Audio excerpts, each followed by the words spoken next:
to procure goods produced in Ghana, we should create the kind of demand that will make our industries run 24/7 to meet that demand. We will address safety and security measures to ensure smooth operations across all sectors during these extended hours. We will see to the availability of the necessary infrastructure such as transport networks, public amenities and security systems, including a well-regulated and monitored private security architecture to facilitate round-the-clock activities. Technology and digital infrastructure investments would also be prioritized to enable automation and seamless operations. We cannot have a successful 24-hour economy without an aggressive expansion in our exports. I will therefore personally chair an accelerated Export Development Council, which will meet quarterly to review initiatives for expanding Ghana's exports under the ECOWAS Trade Liberalization Scheme and the African...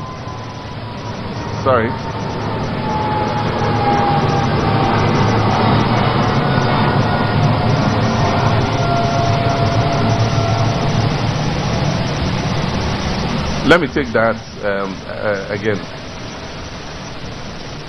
I said I'll personally chair an accelerated Exports Development Council, which will meet quarterly to review initiatives for expanding Ghana's exports under the ECOWAS Trade Liberalization Scheme and the African Continental Free Trade Area Agreement. There will be extensive consultation and collaboration with various stakeholders, including CEOs like you, businesses, and our workers' unions. Businesses will be encouraged to empower the workforce with the necessary skills and training to thrive in a 24-hour economy, focusing on the most impacted sectors. Sanitation, cleaning services, garbage collection, and environmental protection will also form a significant part of the 24-hour economy. Financial services at the ports, shipping agencies, and customs will be enabled to work additional shifts at night and weekends to allow for 24/7 clearing of goods from our ports. This will help reduce demurrage charges on importers and reduce congestion at our ports. My brothers and sisters, there will be no limit to the sectors the 24-hour economy initiative will target, and the benefits, I can assure you, will be enormous. As a young child, I worked through a 3-hour shift. When my father was a business person in the north, he was the largest commercial rice farmer and owned a rice processing plant. And I used to do day shifts and do night shifts. We can do it again. Through the 24-hour economy, we will create new, decent, and well-paying jobs for our youth, reduce unemployment, which is a significant challenge, and improve the living standards of Ghanaians. Also, the expanded range of operating or working hours will increase productivity and fully utilize all resources, including infrastructure. The 24-hour economy will provide greater flexibility and convenience for workers and allow citizens to access goods and services at any time of the day. We will improve infrastructure, lighting, and security at all entertainment districts, such as Osu Oxford Street, Abekala Pass, East Legon, Lagos Avenue, etc., to allow operations throughout the night. Consider hospitality, transportation, and security, including a well-regulated and monitored private security establishment. These will enhance the consumer experience and create a thriving and dynamic economy. And let me add that the 24-hour economy will also attract foreign direct investment to stimulate the local economy and create more employment opportunities for Ghanaians. We would wage a strong fight against corruption to reduce waste and save money for investments in the economy. And the sword of the fight against corruption will cut both ways, against past government officials of the incumbent administration, against civil and public servants, businesses, and government suppliers if they fall foul of the law. We will review our laws governing the extractive industry so that Ghana can increase its share and increase local participation in the exploitation of our natural resources. I believe that with the improved revenue from savings made from the reduced size of government, the anti-corruption fight, fast-track operationalization of new oil and gas wells, licensed investments in the mining sector, and a revamped cocoa sector, we can ease the heavy burden of tax that has been placed on Ghanaian households and businesses. Ladies and gentlemen, we in the NDC have never claimed to be the repositories of all knowledge, and so we look forward to the mutual sharing of ideas and insights with you as I have done here tonight.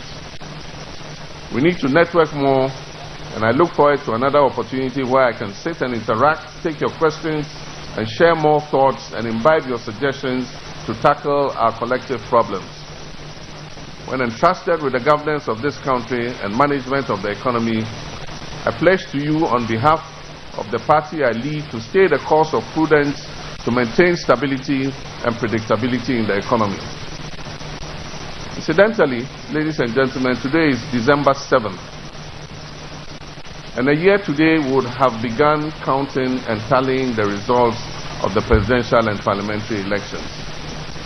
By this time, Ghana will be getting ready for the results of a decisive election to make the change that we deserve. We're certain that the survival of businesses like yours depends on a stable macroeconomic environment. It will also depend on the need for change that will happen next year.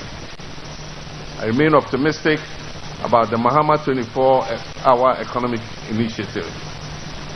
In a rapidly advancing global economy in which countries worldwide are gradually drifting and adopting 24-hour economies to remain competitive and attract investments, Ghana cannot be left out.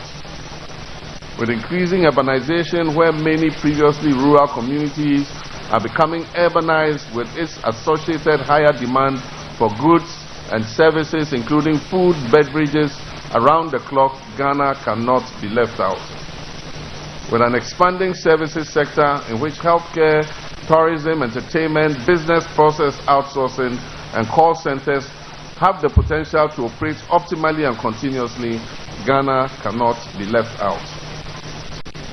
With technological advancements enabling communication, coordination, and transactions at any time, making it easier for businesses to operate 24 hours, 7 days a week, Ghana cannot be left out.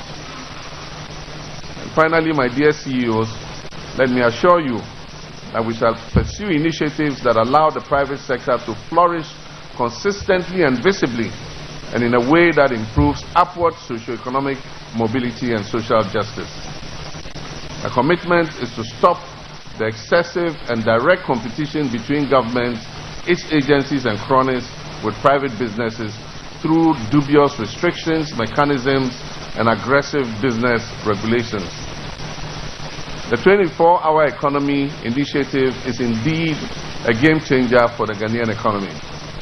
It will benefit your businesses, it will benefit employment, it will help our youth who are seeking jobs, it will take away the frustration and despair they feel. We shall vigorously pursue the 24-hour economy amongst many other initiatives as part of our broader vision and determination to increase economic growth, create jobs, and improve the quality of life of Ghanaians. And we shall work with you to build the Ghana we want together. I thank you all, and I wish you all a Merry Christmas in advance. Thank you.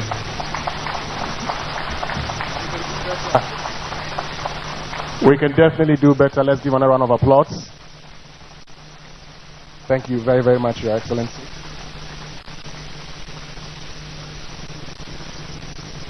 So for all of you who are thinking, who are asking questions about the 24-hour economy, I'm sure you have an idea what that would be and its impact on Ghana's industrialization drive.